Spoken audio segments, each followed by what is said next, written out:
Aleluia, glória a Deus. Quem já foi abençoado aí? Amém, queridos? Glória a Deus. Amados, nós estamos num desafio de nós estamos falando sobre os filhos adoradores. Quem é filho aqui de Deus? Quem sabe que o Deus é teu Pai? Coisa mais maravilhosa foi quando eu me converti. Eu tinha uma dificuldade com meu pai, e eu lembro que eu puxava uma cadeira vazia. Eu falava assim: Deus, o Senhor é o meu Pai agora. E aquilo gerou, sabe, uma restauração até com o meu Pai natural. Aquilo que eu fui tratando com o meu Pai celestial. Por isso que é maravilhoso quando você entende essa filiação, quando você desfruta desse lugar, quando você entra nesse lugar e se entrega. Porque nós temos um bom Pai, um bom Pai. A palavra fala que se os pais querem dar coisas boas para os seus filhos, quanto mais o Pai celestial. Então nós temos um Pai de amor que tem o interesse de abençoar, de cuidar, de olhar para mim e para você. Então o tema de hoje é filhos adoradores. E o texto que foi me dado para ministrar está em 1 Pedro, quem puder abrir. 1 Pedro 2, 9 a 10. Epístola de Pedro, capítulo 2, 1 Pedro, versículo 9 até o versículo 10.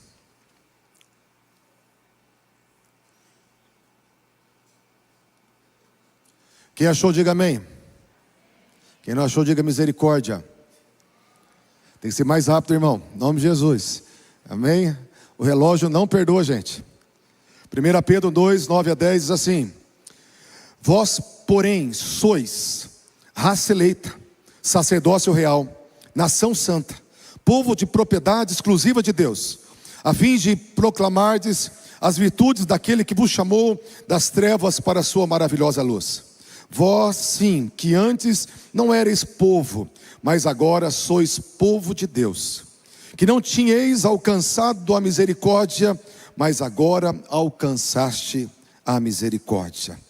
Amém, queridos? Então, como filhos de intimidade, como filhos que precisam ter um relacionamento com o Pai, o apóstolo Pedro, ele escreve aqui nesse versículo único muitas coisas que nós somos, a nossa identidade. Nós precisamos conhecer quem nós somos. Nós precisamos conhecer quem Ele é para saber quem nós somos. E nós precisamos mergulharmos na palavra para entendermos a nossa identidade. E eu quero, de um discurso breve com vocês essa manhã, falar de alguns pontos desse versículo 9. Vós sois, nossa identidade. Primeira coisa que fala que nós somos geração eleita, raça eleita. Mas quando fala sobre que nós somos eleitos, está falando que Deus olhou dentre muitos e enxergou você, enxergou a mim. E Ele nos escolheu, somos escolhidos de Deus. Ele selecionou dentre muitos você. Nós somos uma geração eleita. Eu fico pensando no privilégio de sabermos isso, de ter consciência disso. Não foi você que quis vir para Jesus. Não foi você que foi, sabe, um coração bonzinho que se inclinou para ser de Deus. Não. Ele olhou para mim, para você, e dentre muitos Ele te escolheu. Ele te chamou. Ele te separou. Ele falou: vem que eu quero você comigo. Eu quero que você hoje se sinta como esse favorito, dentre muitos. Somos a raça eleita, a geração eleita. Na carta de Pedro mesmo, ele fala como que veio essa eleição. 1 Pedro ainda, no capítulo 1, versículo 2, só a parte A diz assim: eleitos segundo a presciência de Deus Pai. Então 1 Pedro, capítulo 1, versículo 2, na mesma carta, um capítulo antes, Pedro, ele cita assim, que nós somos eleitos segundo a presciência de Deus Pai. Fomos escolhidos por um Pai. Fomos escolhidos para sermos filhos. E fomos escolhidos pela presciência de Deus. Quando fala de presciência, fala que Deus tem todo o conhecimento. Fala que Deus conhece toda a história. Tem todo o conhecimento prévio da história. Antes de tudo existir, Ele já conhecia todas as coisas. Quando terminou o Apocalipse, Ele começou Gênesis. Isaías 46:10 fala que Ele conhece o fim desde o início. Então, pelo fato dele ter nos escolhido, Ele nos escolheu com um propósito. Ele pensou num plano, num propósito, num projeto, numa missão que Ele tinha para mim, que Ele tinha para você. E depois Ele te escolheu para uma missão. Isso é tão maravilhoso, porque nós precisamos ter consciência dessa eleição para um propósito, para estarmos buscando esse propósito, buscando nos alinhar com esse propósito. Efésios capítulo 2, versículo 10, um texto que eu amo muito, que fala assim, que nós somos feituras dele, somos feituras de Deus, criados em Cristo Jesus para as boas obras, dos quais Deus de antemão preparou para que nós andássemos nelas. Presta atenção, o Deus de antemão, de novo falando de presciência, o Deus de antemão, antes de te criar, antes de me criar, Ele já tinha trilhado um caminho para você andar, um caminho para eu andar. Ele tinha trilhado já muitas escolhas, muitas oportunidades, muitos encontros, muitos momentos, onde você deve se alinhar, onde eu devo me alinhar. Então fala, nós somos criados em Cristo para as boas obras, para fazermos o que? Boas escolhas. Que Deus preparou essas escolhas antes, de antemão, para que andássemos nelas. Então tem um caminho que Deus já preparou.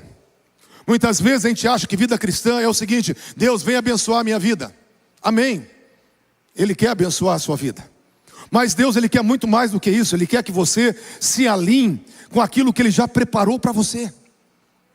É mais do que Deus me abençoe, porque Deus me abençoe é muito já imaturo, é o começo da caminhada. Deus me abençoe, porque a maturidade da caminhada é você falar: Deus, eu quero andar no caminho que o Senhor preparou de antemão para mim.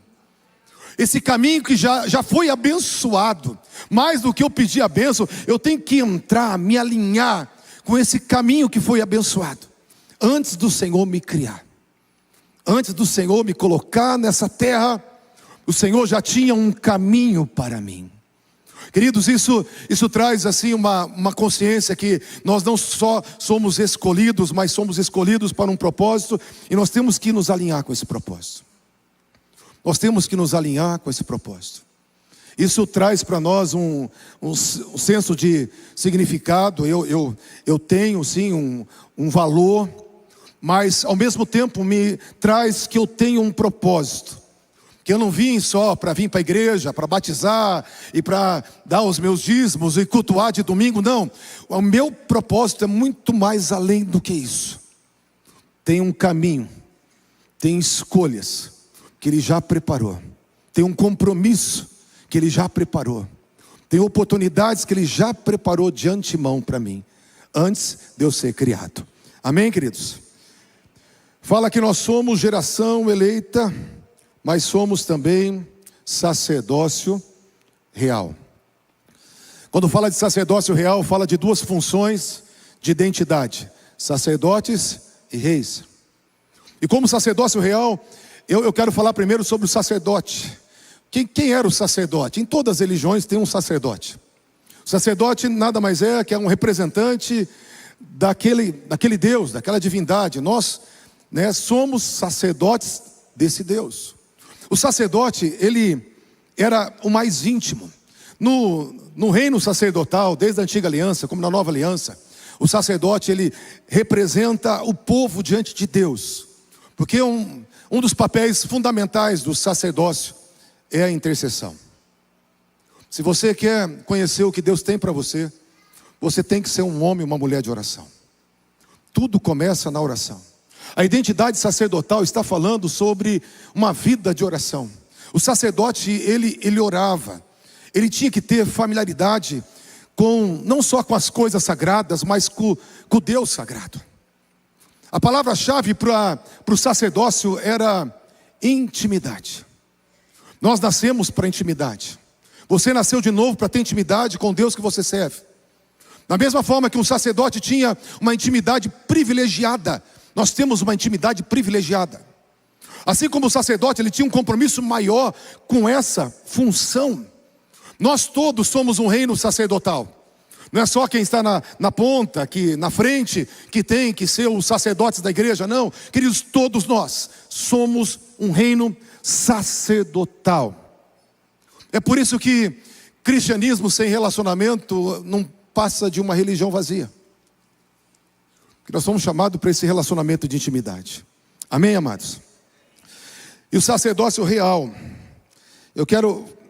Primeiro eu quero pegar um texto, quem puder abrir, 1 Pedro 4. 1 Pedro 4, também está dentro do mesmo livro. Versículo 10 e 11. 1 Pedro 4, 10 e 11.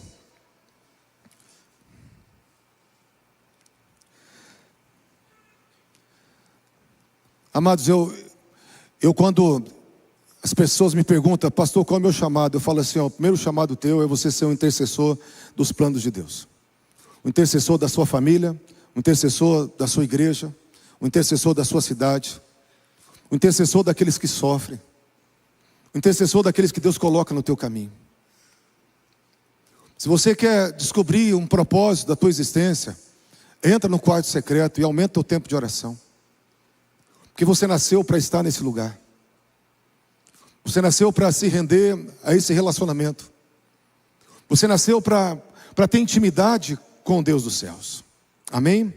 E aqui no sacerdócio, né, nós estamos servindo a quem? Quem que o sacerdote serve? Já que o sacerdote serviu o povo, mas todos são sacerdotes. Então quem que nós servimos? A palavra fala, servir uns aos outros, cada um, conforme o dom que recebeu, como bons dispenseiros da multiforme graça de Deus. E se alguém fala, fale de acordo com os oráculos de Deus. Aqui dá a entender tanta intimidade que fala que nós temos que servir uns aos outros, porque todos nós somos sacerdotes. Sacerdote serve, sacerdote ama, sacerdote ministra, sacerdote ele ensina, sacerdote ele mostra o caminho. Nós temos que fazer isso uns com os outros o tempo todo. É tão gostoso quando a gente recebe, quando a gente dá carinho, amor, orações, intercessões, cuidado. Isso é corpo. O corpo é o local de uma comunidade terapêutica, onde o corpo cuida do corpo, o corpo cura o corpo. Se nós temos uma feridinha, uma unha encravada, todo o corpo luta para sarar aquela infecção, porque o corpo luta pelo corpo. Um luta pelo outro, porque nós queremos o melhor daquilo que é nosso. E nós estamos de uma forma espiritual ligados uns aos outros, somos membros uns dos outros. Como sacerdotes nós servimos uns aos outros. Mas fala que aquele que ministra, aquele que fala, que é o sacerdote que está mais à frente, vamos colocar assim, que fale segundo os oráculos de Deus. A palavra ali traduzida no grego é oráculo mesmo. Oráculo é aquele, todo mundo já viu, né, nos filmes, quando tem um oráculo, aquele que recebe a mensagem do seu Deus, aquele que ouve a mensagem do seu Deus. Oráculo significa você falar uma mensagem curta, mas que veio diretamente do seu Deus, diretamente do divino. Amados, então isso denota o quê? De novo, que o sacerdócio é intimidade. O sacerdócio é intimidade. E para quem está falando, mais intimidade ainda. Porque temos que falar segundo o que Deus está falando. É mais do que falar de uma pregação, é falar até revelações. Mas por que falamos revelações? Porque temos intimidade. Não é porque temos um dom, não é porque temos uma habilidade, não é porque temos um chamado diferente, mas porque temos intimidade. Porque o sacerdócio, ele está intrinsecamente ligado à intimidade. Amém? Sacerdócio o quê? Sacerdócio real. Como eu falei, há duas funções juntas: sacerdotes e reis. Não é reis e sacerdócio, é sacerdócio real. Por quê, queridos? Porque o sacerdócio vem na frente. Porque vem na frente a intimidade, para depois vir a sua função de autoridade. Porque nós somos reis. Já parou para pensar que você é uma rainha? Para mim, sabe, é um desafio para todos os pastores que estão aqui, é um desafio nós estamos aqui. Por quê, queridos? Porque estamos pregando para reis e rainhas. Estamos falando para príncipes e princesas. O Senhor nos chama com uma identidade real, não só uma identidade sacerdotal, mas temos uma identidade real. E dessa identidade real fica muito claro que nós estamos inseridos dentro de um reino, dentro do reino de Deus. E esse reino tem um governo estabelecido, esse reino tem estratégias como todo reino. Esse reino tem uma cultura, todo reino tem uma cultura desse reino, a mentalidade desse reino, os aspectos peculiares desse reino. E nós estamos inseridos num reino onde a palavra do Senhor fala em Isaías 9, versículo 6 e 7, que o governo está nos ombros de Jesus, mas o governo desse reino não terá fim, ele vai crescer e vai, expandir, não vai ter fim. O que quer dizer isso para mim e para você? Você foi inserido num reino, você é um rei, você é uma rainha que está com um compromisso de expandir o reino, de implantar o reino, de trazer a cultura do reino. Aonde, pastor? Aonde você está? Na esfera da onde você está. Presta atenção, Deus conhecia a tua história, tuas habilidades, tua família, aonde você ia ter tua vocação, tuas aptidões. Então aonde você está tem que ser um lugar onde o reino de Deus está também. Queridos, então nós precisamos, na esfera onde nós estamos, presta atenção, na esfera onde você vai estar, no teu trabalho, se você é um patrão, um funcionário, não importa onde você está, você precisa ter a mentalidade do reino, passar ali os valores do reino, entender que você precisa de estratégias do reino, para alcançar as pessoas, você precisa estar debaixo do governo desse rei, porque tudo que fala sobre o reino de Deus, tudo que fala sobre o reino de Deus tem uma característica. Vou pegar 2 versículos só, para nós tentarmos entender. 1 Coríntios 4:20 fala assim, que o reino de Deus não consiste em palavras, mas em poder. O reino de Deus não é palavras soltas, mas é o poder. Também quando vai falar do reino, lá em Romanos 14:17 diz assim, o reino de Deus não é comida, nem bebida, mas justiça, paz e alegria no Espírito Santo. Queridos, quando fala justiça, paz e alegria no Espírito Santo, quer dizer que o reino de Deus é tudo que o Espírito Santo está governando, aonde o Espírito Santo está influenciando, aonde o Espírito Santo está movendo. As transformações que Ele faz dentro de mim é o reino de Deus. Aquilo que o Espírito Santo se move, trazendo a vontade dos céus, é o reino de Deus. Aquilo que Deus responde uma oração é o reino de Deus. Aquilo que Deus cura é o reino de Deus.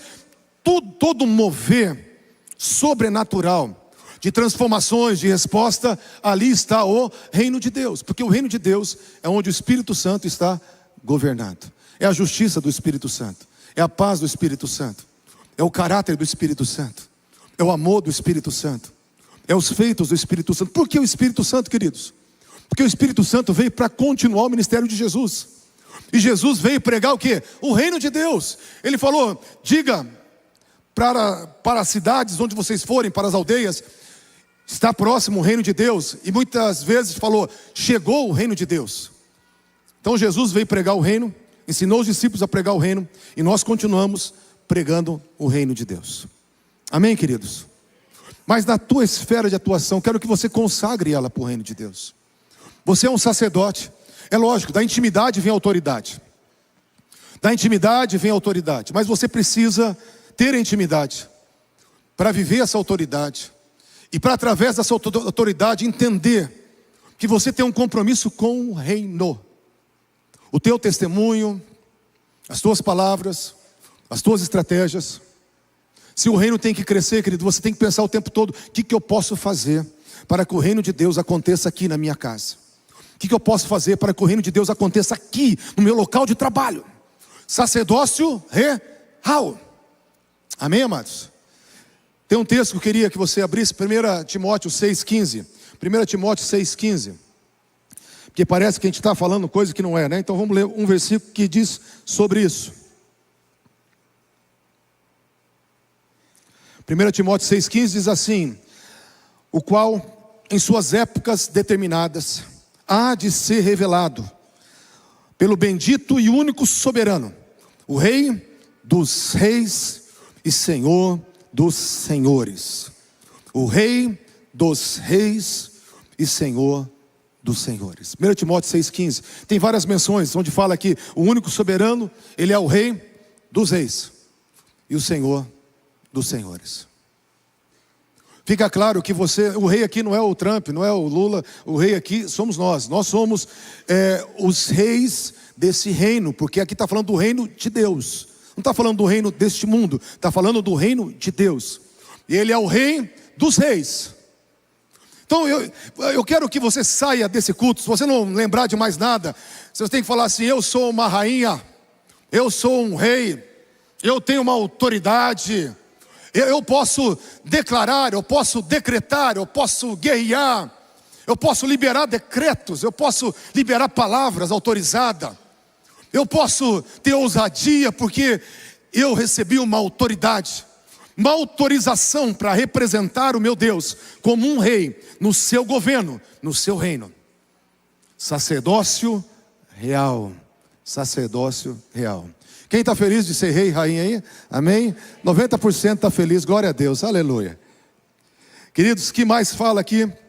Antes eu quero falar que quando você se torna uma pessoa que consagra, quer o teu trabalho, quer o teu ministério, quando você começa a viver coisas, uma fluidez naquilo que você faz, porque você consagrou a Deus, quando você começa a ter uma fluidez de evangelismo, de testemunho, de prosperidade naquilo que você faz, com os princípios e com a cultura do reino de Deus, você tem uma autoridade de domínio.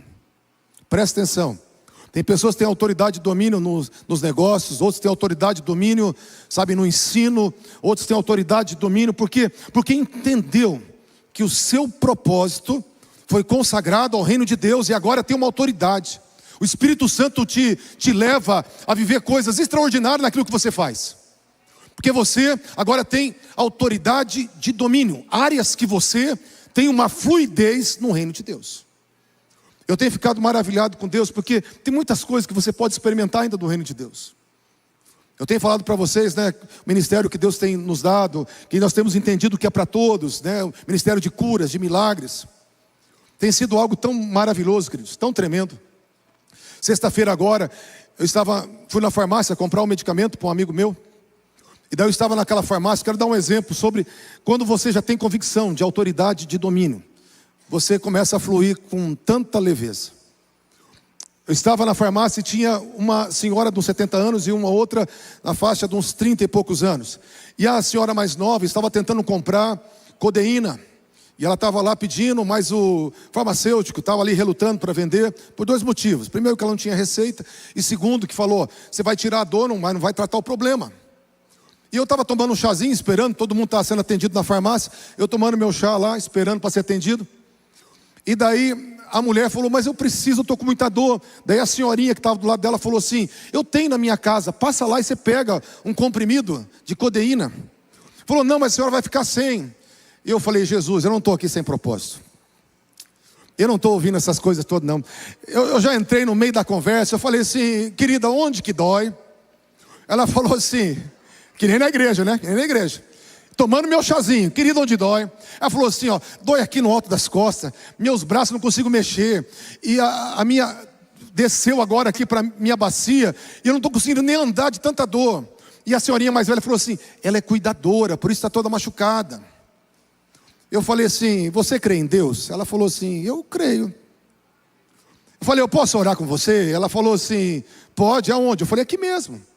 Daí eu pedi autorização para todo mundo da farmácia, está tudo lá, no farmacêutico, pedi autorização. Posso fazer uma oração aqui? Tomando meu chá, gente, tomando meu chá, de boa. Falei: dá licença, coloquei o dedo na coluna dela e fiz uma oração curtinha, tomando meu chá. E todo mundo parou, a farmácia, eu pedi autorização, ninguém mais vendeu nada, todo mundo ficou olhando.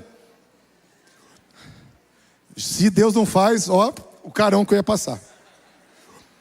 Mas quando eu coloquei a mão, ela fez uma cara de susto. Eu falei: aconteceu alguma coisa? Ela falou assim, ó, puxou minha coluna toda. Eu falei: ai, que gostoso. Puxou. Eu falei: posso mais uma vez? Dá licença. Ela falou assim: sim. Coloquei a mão de novo, falei: Jesus, puxa mais. Ali mais 20 segundos. A mulher começou a se mexer e agachar e levantar. E ela estava assim impressionada. Todo mundo ficou impressionado. A senhora mais de idade, né? Para não falar a velhinha, né? Mais de idade falou assim: você é pastor? Eu falei: sou. Ela falou: você é um anjo? Eu falei: anjo não, sou pastor. Sou pastor. Daí, aquela moça que, falei assim, a dor, falou: não tem mais dor nenhuma, estou curada.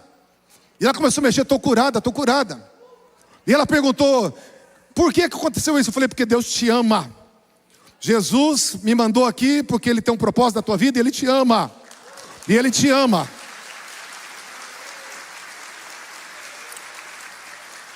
E ela já perguntou onde que era a igreja, qual o dia de culto. Falou que o marido dela está doente. Falei: traz ele lá. Se ele assistir o culto, eu oro no final por ele. Já vamos ter um gancho aqui. Quando vier, ela vai testemunhar aqui. Mas o que eu quero dizer? Quando você já começa a entender que tem uma autoridade de domínio em alguma área, você já começa a ter fluidez. Você já começa a não ter mais assim, será que vai dar certo? Tem gente que o que faz, Deus abençoou, consagrou, Deus deu graça, e hoje você tem muita habilidade no que faz. E você precisa só deixar isso consagrado sempre, deixar isso fluindo em Deus. Porque o reino de Deus é para ser implantado em todo lugar. Então eu sei que muitos já experimentam a esfera de domínio. Muitos não sabiam que já tinham domínio em algumas coisas. Por quê? Porque era a área da tua atuação. Mas querido, a área da tua atuação já é o lugar do reino de Deus. Aonde você está, o Senhor está todo o tempo querendo que flua o reino de Deus através de você. Dê testemunho, busque estratégia. Seja um homem de oração naquele lugar, uma mulher de oração. Deixa fluir o que Deus te deu. Glorifica o nome do Senhor. Porque é assim que o reino de Deus vai ser expandido. Vós sois sacerdócio real, nação santa. Vocês são nação santa, nós somos nação santa. Amado, quando nós falamos de santidade, a palavra fala assim, 1 Tessalonicenses 4, versículo 3: esta é a vontade de Deus, a vossa santificação. Então, a vontade de Deus é um povo santo. A palavra fala, Hebreus 12, 14: sem santificação ninguém verá o Senhor. É um pré-requisito, é uma característica, uma nação santa. Uma nação santa. Mas da onde vem essa santidade, queridos?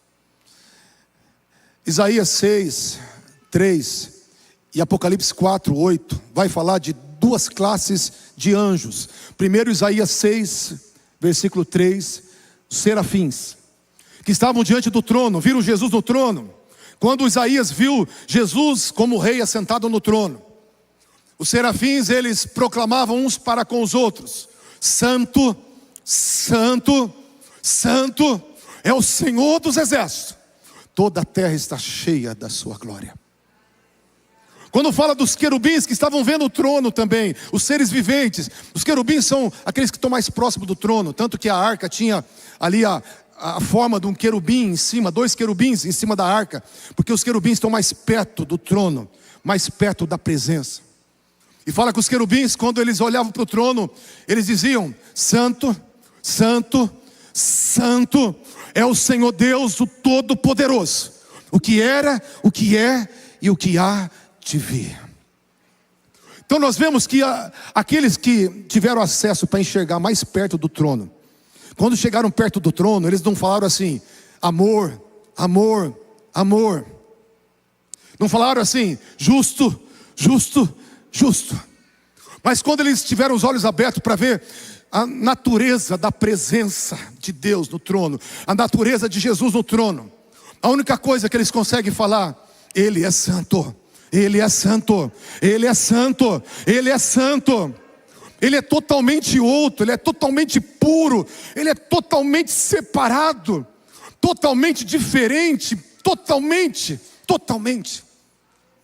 Ele é santo, Deus Pai é santo, Deus Filho é santo, Deus Espírito é santo. É por isso que é repetida 3 vezes para estar anunciando que a característica mais perto da presença é a santidade. Agora eu queria que você abrisse a palavra do Senhor comigo, Êxodo 33, de 13 a 16. Vamos abrir a palavra do Senhor, Êxodo 33, de 13 a 16. Por mais que o Senhor fala para nós que nós temos que entender que a vontade dEle é a santificação, que nós temos que buscar a santificação, mas de acordo com Isaías aqui,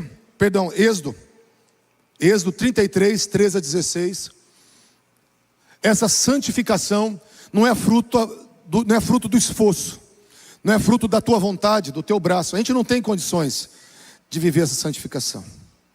A santificação, ela vem da santidade, e a santidade vem dEle, vem dessa presença dEle.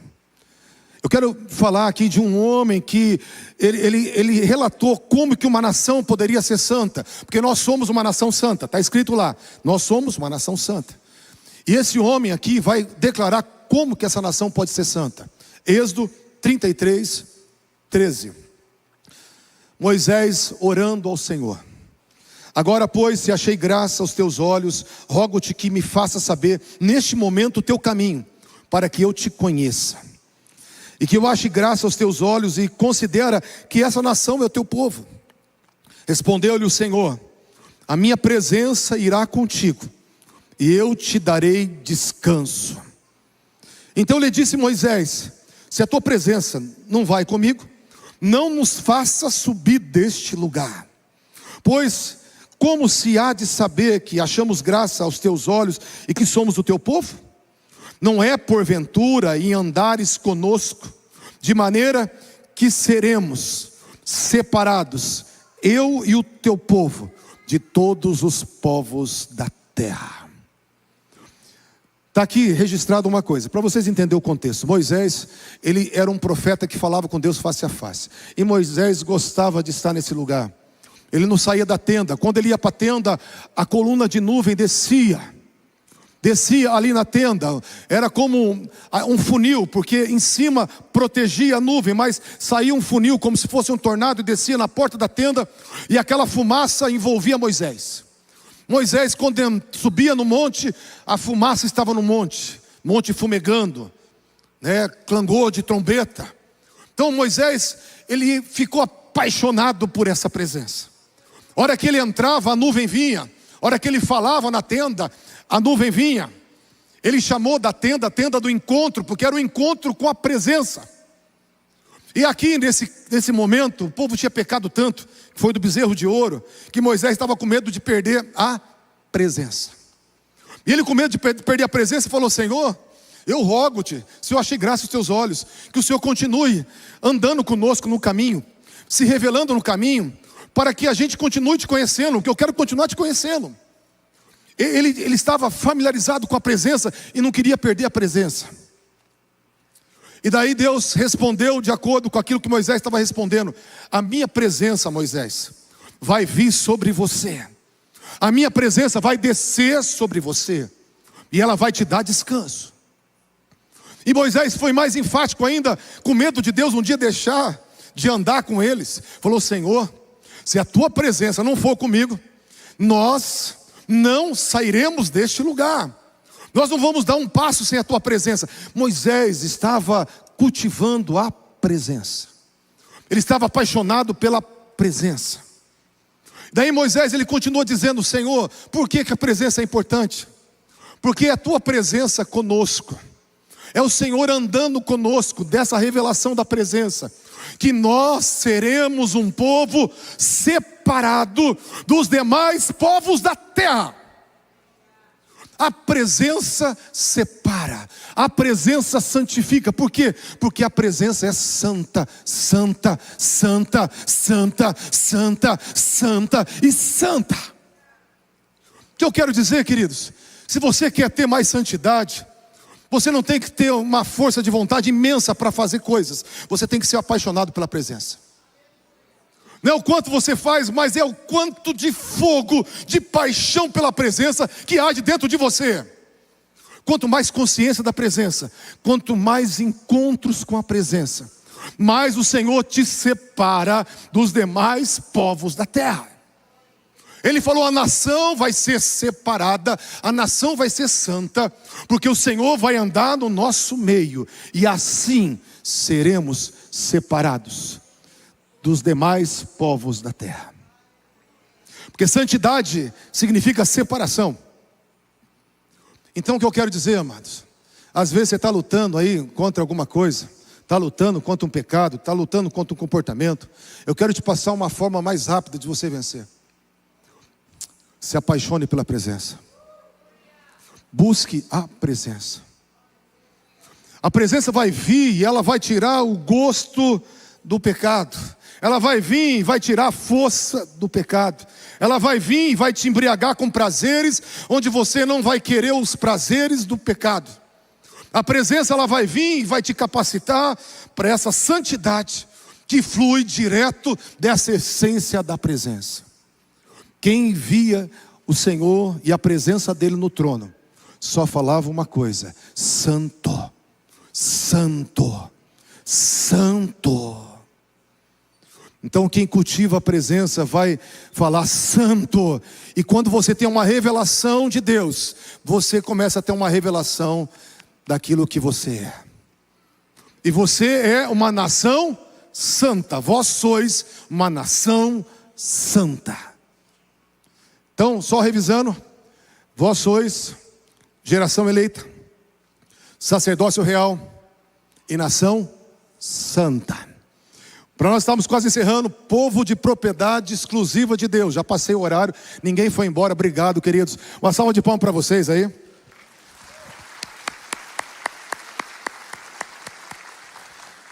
Já passei das 11, mas ninguém foi embora. Vocês estão de parabéns. É isso que é um povo apaixonado pela presença. Aleluia.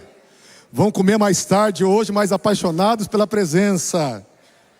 Os parentes vão ficar tudo bravo lá que estavam esperando, mas apaixonados pela presença. E para nós estamos caminhando para o fim, povo de propriedade exclusiva de Deus.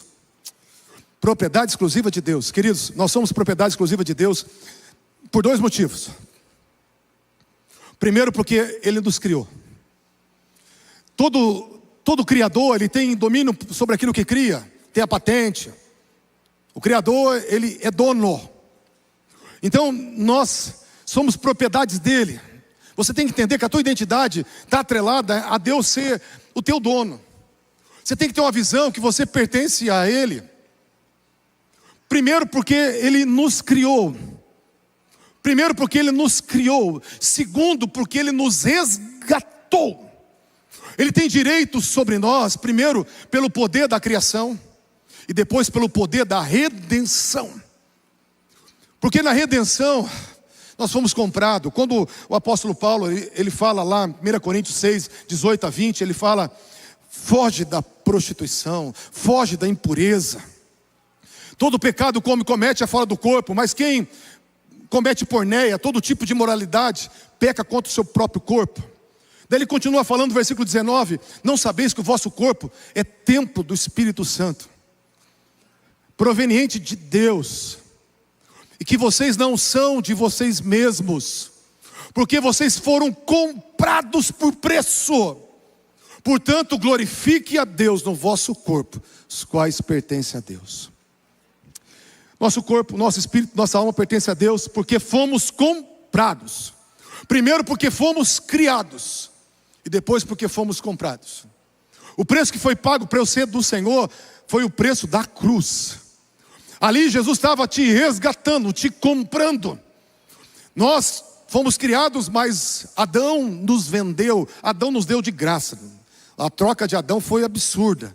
Comer aquele fruto e vendeu toda a nossa liberdade.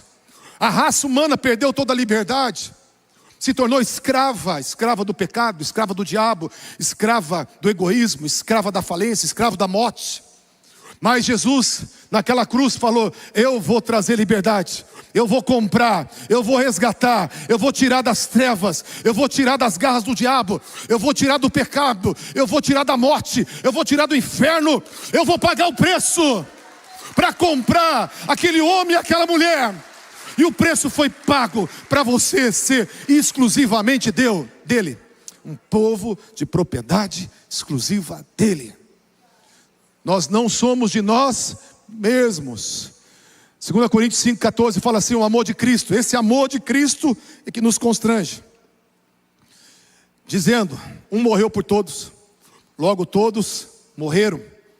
Se ele morreu por mim e ressuscitou, agora eu não vivo mais para mim, eu vivo para aquele que por mim morreu e ressuscitou. Não vivo mais para mim, eu vivo para aquele. Não vivo mais para mim, eu vivo para aquele. Porque esse amor da cruz que me constrange. Fui comprado, povo de propriedade exclusiva de Deus. O apóstolo Paulo tinha tanta convicção disso que ele falava, Gálatas 2,19: já estou crucificado com Cristo, não tenho mais vontade, eu estou morto e vivo, não mais eu, mas Cristo vive em mim. E a vida que eu tenho na carne, eu tenho na fé no Filho de Deus, que me amou e se entregou por mim. E agora eu amo e me entrego por Ele, e vivo pela fé em tudo que é a vontade dEle, em tudo que é os valores dEle, em tudo que é a presença dEle. Eu vivo pela fé. A minha vida agora não é mais para mim, é para Ele. Cristo vive em mim, porque entendeu que é um povo de propriedade exclusiva de Deus, para que anuncieis, a fim de proclamardes as virtudes daquele que vos chamou das trevas para a sua maravilhosa luz. Presta atenção, queridos. Quando você conhece a tua identidade, você vai proclamar. Quando você conhece a tua identidade, você vai proclamar as virtudes de Deus. As virtudes de Deus está falando do conjunto de atributos, da excelência moral, do caráter de Deus. Você começa a falar quem Ele é, você começa a anunciar quem Ele é, quando você sabe quem você é. Quando você sabe que você é geração eleita, sacerdócio real, nação santa, povo de propriedade exclusiva, você começa a anunciar quem Ele é. Você vai proclamar as virtudes de Deus, a excelência moral, o caráter de Deus, aquilo que Ele é. Você começa a ter autoridade, propriedade, para falar: o meu Deus é isso, porque eu vi desse jeito, e por isso eu fui transformado em quem eu sou. A revelação de quem eu vi agora me transformou em quem eu sou, e agora eu proclamo as virtudes daquele que me chamou das trevas para a sua maravilhosa luz. Vamos colocar em pé, em nome de Jesus.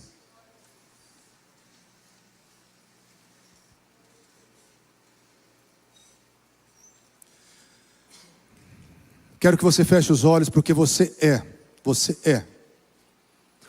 é muita coisa. Você é um filho adorador que é escolhido. Você é um filho adorador que tem um propósito. Você é um filho adorador que é um sacerdote. Você é um filho adorador que tem autoridade real. Você é um filho adorador que é santo. E quanto mais você amar a presença, mais santo você vai ficar. Você é um filho adorador que vai proclamar as virtudes, porque agora você é dele, e você conhece a Ele, e você anuncia a Ele, porque você sabe quem você é. Feche os teus olhos. Quero que isso entre no teu espírito nessa manhã. Que entre no teu espírito nessa manhã. Espírito Santo de Deus, eu quero pedir que agora o Senhor venha trazer identidade ao coração de cada homem e cada mulher. Amado Espírito Santo, desça agora, desça de uma forma maravilhosa e poderosa, desça de uma forma maravilhosa e poderosa e nos leve a viver a nossa identidade, nos leva a viver quem nós somos, nos leva a olhar no espelho e falar: eu sou santo, eu sou filho, eu sou sacerdote, eu sou sacerdotisa, eu sou rainha, eu sou rei, eu sou dele, propriedade exclusiva dele. Ele que cuida de mim, Ele é o responsável por mim, porque eu já me entreguei todo para Ele. Minha vida é dele e é para Ele, e vivo para a glória dele, porque eu entendi que eu fui comprado naquela cruz, e esse amor me constrangeu a viver agora só para Ele. A visão do amor da cruz me constrange a viver só para Ele. Espírito Santo, abra os olhos agora dessa mulher para uma entrega maior. Ele me amou e se entregou, e eu o amo e me entrego. Deus, teu filho vai declarar o amor se entregando. se entregando, Senhor amado, a Ele. Eu oro que nessa manhã seja uma manhã de entrega, uma manhã de entrega, uma manhã de entrega, uma manhã de entrega, uma manhã de rendição, uma manhã de identidade entrando dentro da estrutura de cada homem, de cada mulher, no nome de Jesus. Eu quero fazer uma pergunta aqui. Tem alguém que quer entregar a sua vida a Jesus? Você estava distante, você não tinha esse relacionamento, você não tinha essa visão, você ainda não teve a experiência de viver as maravilhas de Deus. Você não teve a experiência de ver o Espírito Santo te guiando por dentro. Mas você quer que o Espírito Santo te guie por dentro. Você quer entregar a tua vida para Jesus para começar esse processo. Ou quer reconciliar com Deus para continuar esse processo. Todos fechem os olhos agora. Todos fechem os olhos. Eu quero que levante a mão os corajosos que vão entregar a vida para Jesus, que vão reconciliar com Jesus e vão vir aqui na frente rapidamente. Eu quero pessoas que vão vir aqui na frente falando: eu quero entregar minha vida para Jesus. Eu vim nessa igreja, não sei para quê, mas agora eu entendi. Eu vim aqui para entregar, eu vim aqui para reconciliar. Vem para frente. Você que está aqui, amado, eu quero falar que o melhor dia da minha vida foi quando eu entreguei minha vida a Jesus. Entrou um amor, entrou alegria, entrou esperança, entrou perspectiva, entrou significado, entrou prazer, entrou presença de Deus, entrou tudo que é bom. E me mudou de dentro para fora. Eu quero falar, foi o dia que a minha história foi mudada. Tem histórias aqui que precisam ser mudadas. Se você tiver coragem de fazer como eu fiz, eu vim sozinho no apelo. Vem, seja o primeiro. Vem aqui na frente. Você que quer entregar a tua vida para Jesus, vem aqui na frente. Você que tem, sabe, esse coração está queimando, amado. O Senhor bate na porta e chama. Se você abrir a porta, Ele vai entrar. Ele vai entrar. Quero que você venha aqui na frente. Mais do que levantar a mão, vem aqui na frente. Obrigado, Jesus. Obrigado porque o coração desse homem está queimando. Ele quer que isso continue queimando. Ele quer essa paixão, ela quer essa mudança. Tem mais gente que quer. Teu coração está queimando aí. Você está sendo instigado, interpelado pelo Espírito de Deus. Vem para frente. Tua vida nunca mais vai ser a mesma. Vem para frente no nome de Jesus. Obrigado, obrigado. Nós vamos adorar o Senhor. Mais gente, obrigado, querida, vem. Deus é maravilhoso, Deus é maravilhoso. Mais uma corajosa se entregando nas mãos do Senhor. Tem mais um corajoso, mais uma corajosa aqui? Vem para frente, mais um corajoso, mais uma corajosa, vem para frente.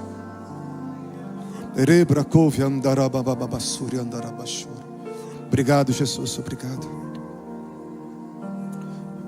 Nós vamos estar orando por vocês. Tudo vai mudar. Tudo vai mudar. Vai mudar de dentro para fora. Deus vai tirar um peso, uma angústia. Uma alegria nova vai brotar, porque uma força de Deus vai entrar dentro. Tudo que estava pesado vai ser tirado dos ombros. Deus vai mudar a sua história. Deus vai mudar a sua história, no nome de Jesus. Vamos adorar o Senhor. Não saia, queridos, eu quero uma adoração e a gente vai já dar a bênção final. Enquanto isso, vamos estar orando pelos irmãos em nome de Jesus. Amém?